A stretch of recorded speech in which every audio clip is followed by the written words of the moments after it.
오늘 말씀은 시편 25편입니다. 시편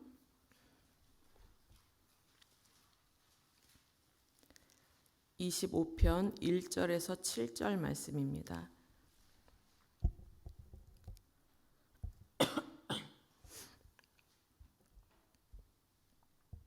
시편 25편 1절에서 7절 말씀 함께 읽겠습니다. 여호와여, 나의 영혼이 주를 우러러 보나이다. 나의 하나님이여, 내가 주께 의지하여 싸우니 나를 부끄럽지 않게 하시고 나의 원수들이 나를 이겨 대가를 부르지 못하게 하소서. 주를 바라는 자들은 수치를 당하지 아니하려니와 까닭없이 속이는 자들은 수치를 당하리이다. 여호와여, 주의 도를 내게 보이시고 주의 길을 내게 가르치소서. 주의 진리로 나를 지도하시고 교훈하소서. 주는 내 구원의 하나님이시니 내가 종일 주를 기다리나이다. 여호와여, 주의 긍휼하심과 인자하심이 영원부터 있었사오니 주여 이것들을 기억하옵소서. 여호와여, 내 젊은 시절의 죄와 허물을 기억하지 마시고 주의 인자하심을 따라 주께서 나를 기억하시되 주의 선하심으로 하옵소서. 아멘. 요즘은 어떤 것이 정말 참된 믿음인지, 나는 참된 믿음을 갖고 살아가고 있는지에 대한 많은 생각을 하게 됩니다. 평안할 때는 언제나 주님 편에 설 수 있을 것이라고, 또 순종할 수 있을 것이라고 생각을 하는데, 막상 어려운 일이 닥치면 주님을 먼저 떠올리기가 쉽지 않은 일인 것 같습니다. 세상 사람들은 고난을 만나면 낙심합니다. 믿는 사람들은 고난을 만나면 어떤가요? 낙심하죠. 낙심합니다. 현실의 그 문제가 생기면 먼저 입이 움직이죠. 예, 먼저 입이 움직여요. 전혀 믿음의 사람이 아닌 것 같은 그런 말이 막 필터를 거르지 않고 막 나옵니다. 그리고 하나님이 과연 계신가? 왜 나에게 이런 일이 생기는가? 그렇게 원망을 하게 됩니다. 이처럼 우리 삶에서 한결같이 주님을 바라보는 것이 쉽지가 않아요. 믿는다고 하면서도 약간의 환경이 바뀌어도 어떻게 해요? 욱 하는 그런 우리의 그런 쓴뿌리들이 올라올 때가 많이 있습니다. 또 어느 일에 집중하고 이것저것 하다가 말씀 보는 시간을 놓치게 되고, 말씀 듣는 시간을 놓치게 되고, 또 기도하는 시간을 놓치게 되고 할 때 처음에는 어떡해, 이걸 놓쳤네 이렇게 하는데, 이것을 계속 또 반복하다 보면 무뎌지게 되어 있는 거예요. 또 문제가 생기면 우리의 마음이 어떻게 돼요? 어두워져요. 쪼그라들어요. 또 내가 해결하려고 하고 사람들을 통해서 그 문제를 해결받기를 원합니다. 세상 사람들이나 믿는 사람들이나 고난이 닥쳤을 때의 반응은 그렇게 많이 다른 것 같지 않아요. 내가 요 정도 믿음이었구나 이렇게 생각하게 되고, 평소에 드러나지 않았던 그 믿음의 수준을 알게 됩니다. 사실 믿음의 사람은 어떤 상황에 처했을 때라도 처음부터 반응이 세상 사람들과는 달라야 합니다. 어떻게 달라야 하냐면 1절의 다윗의 고백처럼 주를 우러러 봐야 하는 것입니다. 이 시편을 쓴 다윗의 영혼의 상태가 어떠했는지 생각해 볼 필요가 있는데, 2절에 보면 나의 원수들이 라는 말이 나오고, 3절에 보면 까닭없이 속이는 자들이라는 말이 나오는 것으로 봐서는 현재 다윗의 상태가 평안한 상태가 아니었다라는 것을 볼 수 있습니다. 그러나 어려운 상황임에도 불구하고 다윗은 1절에 나의 영혼이 주를 우러러 본다 라고 고백합니다. 이 고백은 예수님을 믿는 믿음의 성도들이라면 누구든 또 어디서든지 나와야 하는 고백이지만 너무 어려운 것입니다. 너무 값진 것입니다. 다윗은 원수가 내 옆에, 속이는 자가 내 가까이에 있어서 너무나 불안하고 두려운 순간 가운데에서도 이런 나를 지키시고 이런 상황들을 이길 힘은 하나님밖에 없음을 믿고 확신하는 거예요. 그 주님을 부르고 주님을 바라고 주님께 간구하는 이 다윗의 고백이 참으로 값진 것입니다. 어려운 일이 생기면 평소에 하나님을 믿는다고 했던 나인데도 이 현실이 내가 스스로가 당황스러운 거예요. 그래서 주저앉기 마련인데 다윗은 그 현실에도 주님을 바라보고 있는 것입니다. 다윗이 평소에 얼마나 주님과의 교제가 잘 이루어졌는지를 알 수 있는 대목이에요. 다윗은 삶 속에서 하나님을 늘 경험했습니다. 양을 칠 때도, 짐승들로부터 양들을 지킬 때에도, 왕이 되는 과정 속에서도, 또 사울이 생명을 위협할 때도, 골리앗과의 전투 속에서도 하나님을 찬양했고 하나님을 불렀고 하나님을 의지했고 그때마다 하나님께서는 다윗과 함께 하시며 지켜주셨습니다. 때마다 구원의 하나님을 경험하고 또 현재에도 하나님을 경험하고 있는 다윗은 어떤 환경 속에서도 결코 흔들리지 않고 하나님을 바라볼 수 있었습니다.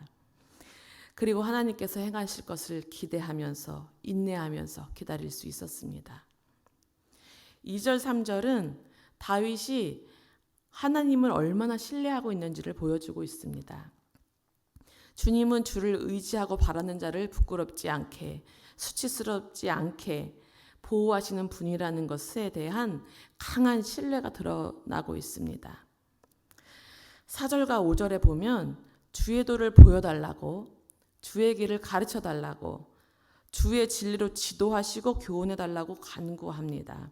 이것은 한마디로 말하면 주의 뜻대로 인도해달라는 말입니다. 내 생각대로, 내 마음대로, 내 경험대로, 내 기준으로 이 상황을 헤쳐나가는 것이 아니라 하나님의 뜻이 어디에 있는지 깨닫게 해주세요. 주님의 뜻을 이루게 해주세요. 주께서 내가 어떻게 하기를 원하시는지 좀 알려주세요. 주님이 하세요.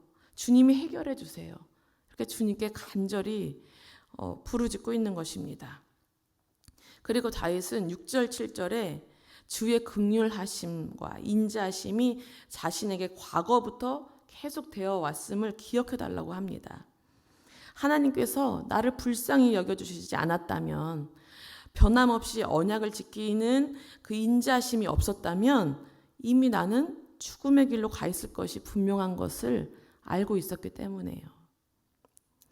인간으로서 하나님께 가까이 갈 수 있는 것은 우리의 믿음이 있어야 하지만 우리의 믿음이 먼저가 아닙니다. 하나님께서 우리를 사랑하시고 불쌍히 여겨주심과 인자하심이 먼저인 것입니다. 우리를 사랑하시니까 우리가 지옥길로 가는 것을 볼 수가 없으세요. 그래서 독생자 예수님을 보내주시고 그 십자가의 피를 통해서 우리의 죄를 용서해 주시고 우리를 자녀 삼아 주신 거예요. 그리고 영원한 생명을 허락해 주셨습니다. 이 사실을 믿으면 죄인인 우리를 의롭다고 말씀해 주시는 것입니다. 그런데 우리는 의인이다 칭함을 받았음에도 불구하고 인간은 연약성을 갖고 있기 때문에 또 마귀보다는 약한 존재이기 때문에 순간순간 죄를 지으면서 살아가고 있습니다. 하나님은 죄와 섞여지지 않는 분입니다. 그래서 하나님과 벽이 생기는 거예요.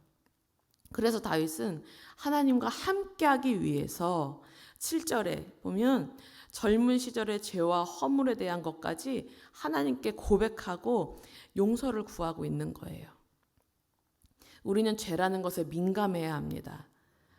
금방 무뎌지기 때문에 그렇고 무뎌지면 곧 죽음이기 때문에 민감해야 해요. 삶 가운데 하나님 앞에 부끄러운 것이 있다면 즉시 회개하는 것이 필요합니다. 그리고 아직도 내 마음대로, 내 방식대로 살아가고 있는 것, 아직도 내 삶의 주인이 하나님이 아닌 것에 대해서, 또 하나님의 말씀을 잘 모르고 아는 말씀도 실천하지 못하고 있는 것, 아직도 내 안에 내가 너무도 많이 살아있는 것을 고백하면서 불쌍히 여겨 주시옵소서. 용서해 주세요.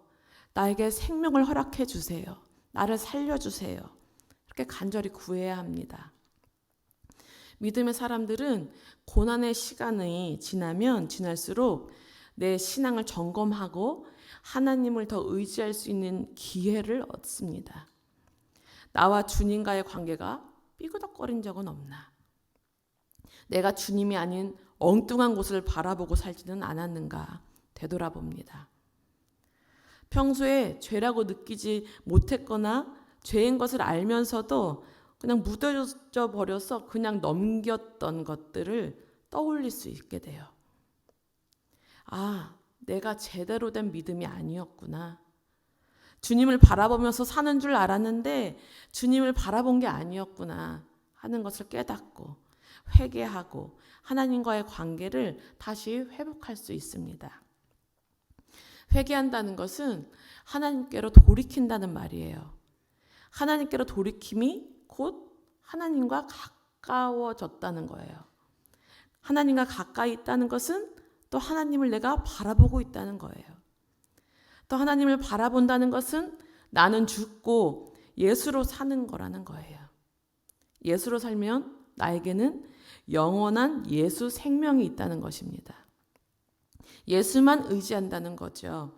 늘 하나님과 함께 한다는 것입니다. 바로 이것이 나의 영혼이 주를 우러러 본다라는 것의 의미입니다. 그렇기 때문에 이 다윗의 1절 이 고백이 얼마나 빛이 나는 고백인지 몰라요. 어쩌면 다윗은 고난에 대한 처방을 이미 알고 있었던 것 같아요. 주를 우러러 본다. 이것이 처방이에요.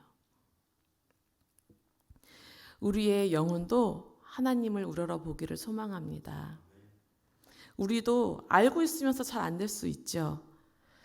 하나님과의 교제가 잘 이루어지지 않아서, 아직 하나님과 절친이 아니어서,